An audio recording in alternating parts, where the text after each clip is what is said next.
प्रिय मेरे भाई बहनों, कोविड-19 या कोरोना का वायरस ये सब जगह, न सिर्फ भारत में, पूरे विश्व में फैल चुका है। किसने सोचा था कि ये महामारी हम तक पहुंच जाएगी? हम कभी सोच भी नहीं सकते थे। और जब शुरुआत में जब ये महामारी शुरुआत हुई तो हम में से ज़्यादा लोगों ने ज़्यादा ध्यान नहीं दिया इसके बारे में। लेकिन जैसे जैसे ये बीमारी बढ़ती गई, हम भी सतर्क हो गए। हमारे परिवार के लोग, हमारे समाज के लोग, हमारे चर्च के लोग, हमारी कलीसिया के लोग, हमारे सगे संबंधी लोग सब सतर्क हो गए। और फिर हुआ लॉकडाउन, जिसमें पिछले 2-3 महीने से हम में से ज़्यादातर लोग बाहर नहीं निकल पाए। क्यों? क्योंकि बीमारी का डर है। ये एक ऐसा छुआछूत वाली बीमारी है कोरोना, जो एक महाकहर लोगों पर डाल दिया है। हम बाहर नहीं जा सकते, बहुत मुश्किल होता है। सगे संबंधियों से हम कितने महीनों से नहीं मिल पाए, मुश्किल होता है। कोई अगर बीमार है तो उनको ले जाने के लिए भी बड़ी मुसीबत हो जाती है, कहीं से कोरोना तो नहीं हो गया। और फिर उसके बाद सोशल डिस्टेंसिंग है कि भाई आपको 6 फीट की दूरी रखनी है। और कहीं बाय मिस्टेक गलती से अगर हमने छू लिया तो हम बिल्कुल सहम से जाते हैं, अरे कहीं मुझे तो नहीं लगा। ये इस प्रकार की चीज़ें जो हैं वो हमारे लिए बड़ा सिर का दर्द बन गया है। क्या करें, कहाँ जाएं, किससे पूछे? पूरे लोग इसी के बारे में बात करते हैं। आप सड़क में चले जाइए, लोग इसी के बारे में बात करते हैं, यार कब ख़त्म होगा ये। और इस प्रकार की जो बीमारी है, दूसरी तो बीमारी आके चली जाती, लेकिन ये चौथा महीना आप समझ लीजिए चल रहा। पूरा जीवन का जो चहल पहल है वो एक तरह से ख़त्म हो गया। हमारी गलियां सुनसान पड़ी हैं। और दुख की बात है कि कई लोगों ने, लाखों लोगों ने पूरी दुनिया में अपनी जान गंवा चुके हैं। और जब ऐसा हमारे चारों तरफ माहौल है तो ज़रूर है कि एक प्रकार का निराशापन, एक प्रकार का जो घबराहट, अनसर्टेनिटी, अनिश्चितता हमारे समाज में, हमारे देश में, पूरी दुनिया में, कब इसका टीका आएगा? लोग रोज देखते हैं टेलीविजन में, क्या आज गिनती कम हुई कोरोना वायरस की? लेकिन हम देख रहे हैं बढ़ता जा रहा है। और फिर उसके साथ साथ हम बहुत चिंतित हो जाते हैं। और ये नेचुरल है, स्वाभाविक है कि हम इस पर चिंता करते हैं। और कभी कभी डिप्रेशन भी आ सकता है, जिसे हम कहते हैं मानसिक गिरावट। हम सोच नहीं पा रहे हैं कि यार क्या होगा, जीने का मतलब क्या है।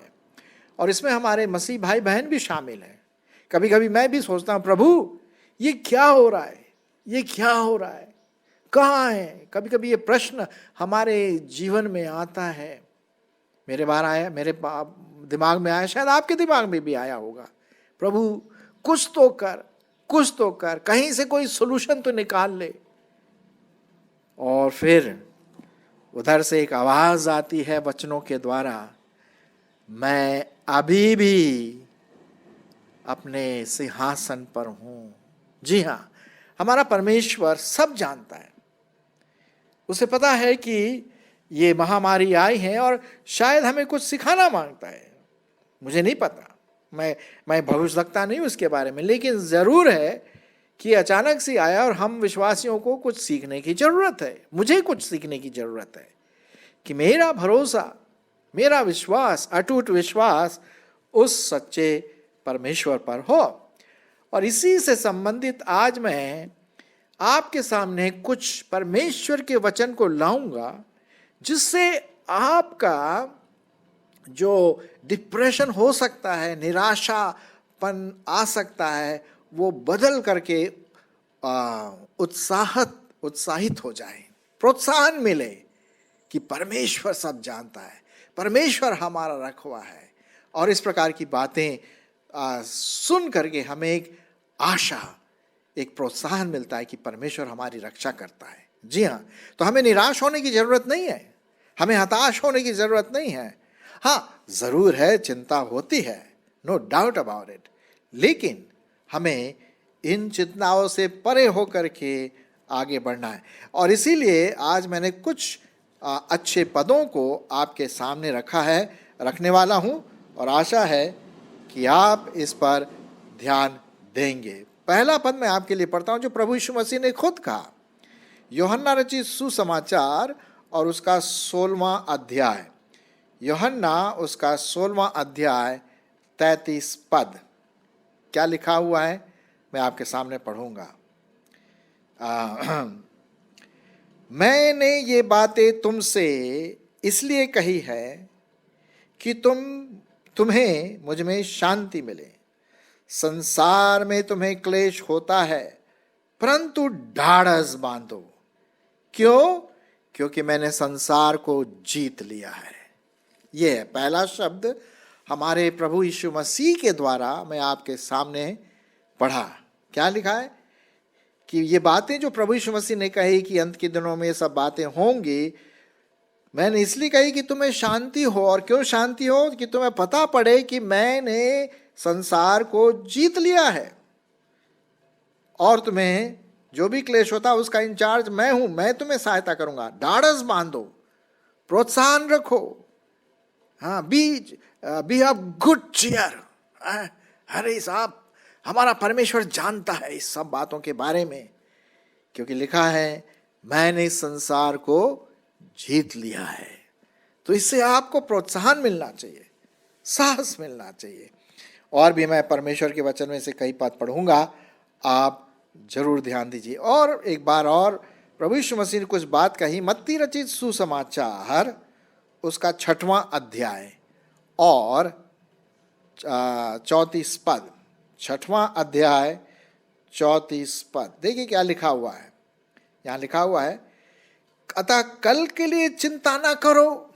हमें चिंता करने की कोई जरूरत नहीं है, क्योंकि भाई हमारा परमेश्वर सिंहासन पर बैठा है। भाई वो सब जानता है, कब टीका लाना है, कब क्या करना है, किसको रक्षा करना है, उसके हाथ में छोड़ दीजिए आप। अगर चिंता करेंगे ना तो और हमारे बाल जो काले हैं वो भी और सफ़ेद हो जाएंगे।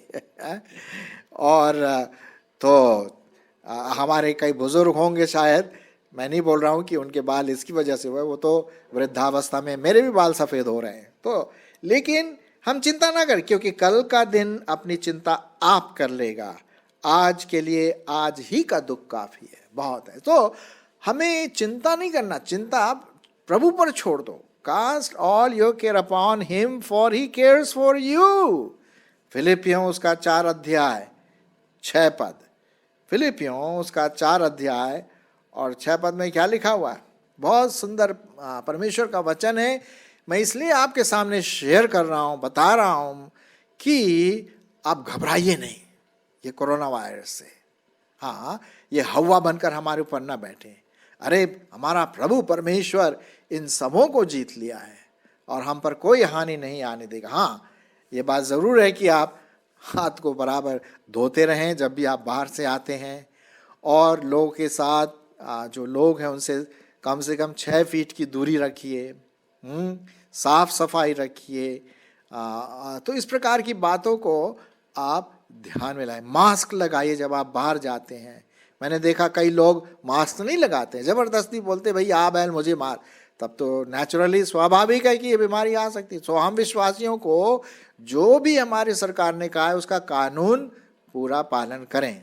सो आइए वापस फिलिपी 4:6 में पढ़ते हैं, किसी भी बात की चिंता मत करो। सुनिए कितना अच्छा लिखा हुआ, किसी भी बात की चिंता मत करो, परंतु हर एक बात में तुम्हारे निवेदन, प्रार्थना और विनती के द्वारा धन्यवाद के साथ परमेश्वर के सम्मुख उपस्थित किए जाएं।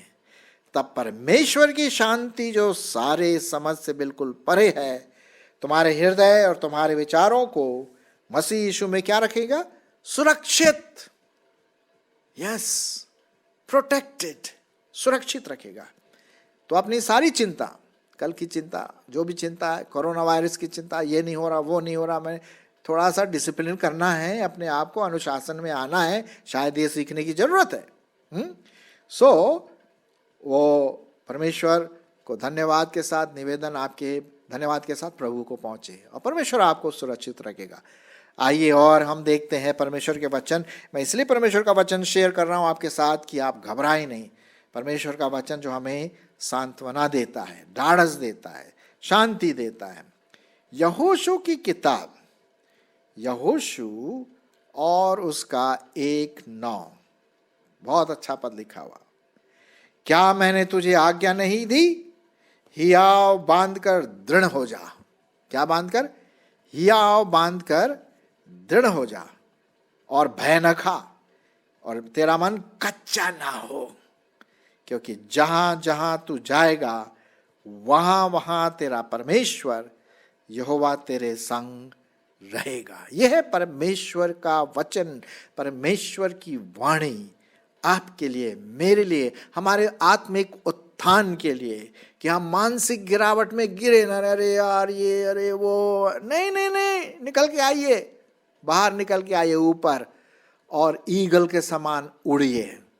हाँ जी हाँ, जैसे ईगल उड़ता है वैसे हम आकाश में उड़े, परमेश्वर की जो प्रॉमिसेस हैं उसको ध्यान में रखते हुए। और भी हम परमेश्वर का वचन पढ़ें ताकि हमें परमेश्वर के वचन से शांति मिलती रहे। एक बहुत अच्छा भजन संहिता, शायद आप ज़रूर उसको कई बार पढ़े होंगे, और मैं सोचता हूँ कि हम में से कई लोगों ने उसको रट भी लिया होगा। लेकिन रटने से कोई फ़ायदा नहीं यदि हम उसके मतलब को, उसके मीनिंग को, उसकी गहराई को हम समझ ना ले। भजन संहिता 23 और उसका पहला पद से, ठीक है, आइए। यहोवा मेरा चरवाहा है, मुझे कुछ घटी न होगी। वो मुझे हरी हरी चराइयों में बिठाता है, वह मुझे सुखदाई जल के झरने के पास ले चलता है। वो मेरे जी में जी ले आता है, धर्म के मार्गों में वह अपने नाम के निमित्त मेरी अगुवाई करता है। चाहे मैं घोर अंधकार से भरी हुई तराई में होकर चलूं तो भी हानि से न डरूंगा, क्योंकि तू मेरे साथ रहता है और तेरे सोटे और तेरे लाठी से मुझे शांति मिलती है। यह है, चाहे मैं घोर अंधकार, आजकल कोरोना का एक प्रकार से अंधकार सा है, दुनिया की दृष्टि से, हमारी दृष्टि से, विश्वासी की दृष्टि से, प्रभु यीशु मसीह की दृष्टि से दिन ही दिन है साहब, क्योंकि वो भैया हमारा सब कुछ करने वाला है। हमारा बॉस, हमारा परमेश्वर, हमारा वैद्य, हमारा डॉक्टर, हमारा प्रोटेक्टर, हमारा चरवाहा वही है। हम उसी की ओर ताकते हुए चले। अब देखिए ना, पतरस जैसे ही वो नाव में से उतरने लगा प्रभु के पास चलने के लिए, वो डूबने लगा, क्योंकि उसने क्या देखा, चारों तरफ वो ढेर सारे ये सागर में या जिसमें वो चल रहे थे प्रभु यीशु मसीह, जो वेव्स थी और जोर जोर से आने लगी। तब यीशु ने कहा मेरी ओर देख। जब तक हम प्रभु यीशु मसीह की ओर देखते रहेंगे, वेव्स की ओर ना देखें, यीशु की ओर देखें, समस्या नहीं है। चलिए आगे और बढ़े हम। मैं पढ़ूंगा भजन संहिता उसका 27:1। भजन संहिता 27:1। यहोवा परमेश्वर मेरी ज्योति और मेरा उद्धार है, मैं किससे डरूं? कोरोना से डरूं? सवाल ही नहीं उठता। अरे साहब, हमारा परमेश्वर इन सबों के ऊपर जीत पा करके हमारा जीवित परमेश्वर है, तो हमें क्या डरने की जरूरत? भाई, जिसने प्रभु यीशु मसीह ने जिसने जय पाया हर चीज में, तो डरने क्या? हम तो उसके बेटे बेटियां हैं, है ना। हम देखते हैं, यहोवा परमेश्वर मेरी ज्योति और मेरा उद्धार है, मैं किससे डरूं? यहोवा मेरे जीवन का दृढ़ गढ़ ठहरा है, मैं किसका भय खाऊं साहब? किसका भय? अरे भय खाना है तो प्रभु का भय खाओ, है ना। फियर ऑफ द लॉर्ड, परमेश्वर का भय, बुद्धिमानी की बिगिनिंग है, शुरुआत है, बुद्धिमान होने के लिए वो शुरुआत है। तो कोरोना वगैरह से नहीं है, तो ऐसे ही छटाक से निकलना है ना, क्योंकि हम परमेश्वर के लोग हैं जी, कम लोग नहीं है ना। अच्छा, और आगे बढ़ें। पहला पत्रस 5, 6 और 7। पहला पत्रस उसका 5, 6 और 7 देखते हैं। पहला पत्रस उसका 5, 6 और 7 सुनिए क्या लिखा हुआ है। एक और परमेश्वर का हथौड़े के समान ठोकता हुआ वचन आया है आपके लिए, मेरे लिए स्पेशली। अगर हम उदास हैं, निराश है, मानसिक रूप से गिर से गए हैं, उठिए उठिए, खड़े होइए। क्या लिखा हुआ है 6 और 7, इसलिए परमेश्वर के बलवंत हाथ के नीचे दीनता से रहो। ये देखिए साहब, हम्बल। इसलिए परमेश्वर के बलवंत हाथ के नीचे दीनता से रहो, जिससे वह तुम्हें उचित समय पर बढ़ाए। और अपनी सारी चिंता उसी पर डाल दो। कोरोना की चिंता है, उस पर डाल दो। नहीं मिलने की चिंता है, उस पर डाल दो। बस हमें यह सीखना है कि दीन बने। अपनी सारी चिंता उसी पर डाल दो, क्योंकि उसको तुम्हारा ध्यान है। ये हर एक व्यक्ति का परमेश्वर जानता है। हर एक परमेश्वर जो है हर एक व्यक्ति के बारे में जानता है। मैं कैसा हूं, मेरे जीवन में क्या उथल पुथल हो रही है, वो जानता है। आपके जीवन में क्या उथल पुथल हो रही है, क्या कमियां हैं, क्या आप स्ट्रगल कर रहे हैं, क्या चुनौतियां हैं, वो सब परमेश्वर जानता है ना। तो इसलिए अपनी सारी चिंता क्या करो, उसी पर डाल दो, क्योंकि उसको तुम्हारा ध्यान है। और सचेत हो जाओ और जागते रहो, क्योंकि तुम्हारा विरोधी शैतान गरजने वाले सिंह के समान इस खोज में रहता है कि किसको फाड़ खाएं। अब उसने यह है कोरोना ले आया साहब। अब कई क्रिश्चियन बड़े ठंडे से हो गए, अरे साहब देखिए ये है वो। अरे साहब, हमें होशियार रहना है, जागते रहना है, क्योंकि शैतान ये सब चीज़ें ला सकता है। ओके, परमेश्वर विजयी है इन सब बातों में। ओके, तो हमें विश्वास में दृढ़ होकर के, 9वां पद, विश्वास में दृढ़ होकर के यह जान करके उसका सामना करना है। और तुम्हारे भाई जो संसार में है ऐसे ही दुख भुगत रहे हैं। तो ये है परमेश्वर का वचन जो आपके लिए और मेरे लिए यहाँ पर दिया गया है कि हम दीनता के साथ जो हमारे ऊपर आता है, परमेश्वर का भय खाते हुए अपनी प्रार्थना, रिक्वेस्ट, निवेदन परमेश्वर का भय खाते हुए उसे डालें और स्तुति करते हुए हमारे मन में आए। ये नहीं गड़बड़ गड़बड़ या गुड़गुड़ाहट और ग्रम्बलिंग और कुड़कुड़ाहट, ना ना ना। परमेश्वर हमारी कमजोरियों को जानता है, वो हमको इसमें से निकालेगा। एक और पद मैं आपके लिए पढ़ूंगा और पाया जाता है यशाया उसका 41:10। यशाया उसका 41:10, ठीक है। क्या लिखा हुआ, मत डर मत डर बिल्कुल सही रूप से लिखा, मत डर क्योंकि मैं तेरे संग हूं। कौन बोल रहा है, परमेश्वर। मैं यहोवा परमेश्वर, मालूम राजाओं का राजा, प्रभुओं का प्रभु साहब आपके साथ है यार। मेरे भाई, मेरी बहन, मेरे अंकल, मेरे आंटी हैं, मत डर क्योंकि मैं तेरे संग हूं। इधर उधर मत ताक, क्योंकि मैं तेरा परमेश्वर हूं। मैं तुझे दृढ़ करूंगा और तेरी सहायता करूंगा। अपने धर्ममय दाहिने हाथ से मैं तुझे संभाले रहूंगा। अरे साहब, परमेश्वर का धन्यवाद हो ऐसे ऐसे सुंदर सुंदर वचनों के लिए। आज हमने परमेश्वर के वचनों को आपके सामने इसलिए रखा कि आप निराश न हो, मानसिक गिरावट में न जाएं, डिप्रेशन में न जाएं, डरे नहीं, निराशा ना हो, चिड़चिड़ाए नहीं। ये सब एक समय आता है, आ जाता है और फिर वो चला जाएगा। लेकिन हम जो विश्वासी लोग हैं, हमारे पास आशा है, हमारे पास यहोवा परमेश्वर है, उसकी प्रॉमिसेस है, उसकी प्रतिज्ञाएं हैं जो उसने आपको और मुझको दिया है। सो आइए बड़े हिया बांधकर, ढाढ़स बांधकर, चीयरफुली हम कोरोना का सामना करें और अपने विश्वासी भाई बहनों के लिए प्रार्थना करें। जो नीडी हैं, जरूरतमंद हैं, उनकी सहायता करें। अपने परिवार के साथ, अपने पत्नी के साथ, अपने भाई बहन के साथ, अपने पापा के साथ, मम्मी के साथ और टाइम स्पेंड करें। ये मौका है कि आप अपने परिवार के साथ और टाइम स्पेंड करके पूरा परिवार प्रभु में आगे बढ़ता जाए। परमेश्वर इसमें मेरी और आपकी अगुवाई करे। आमीन।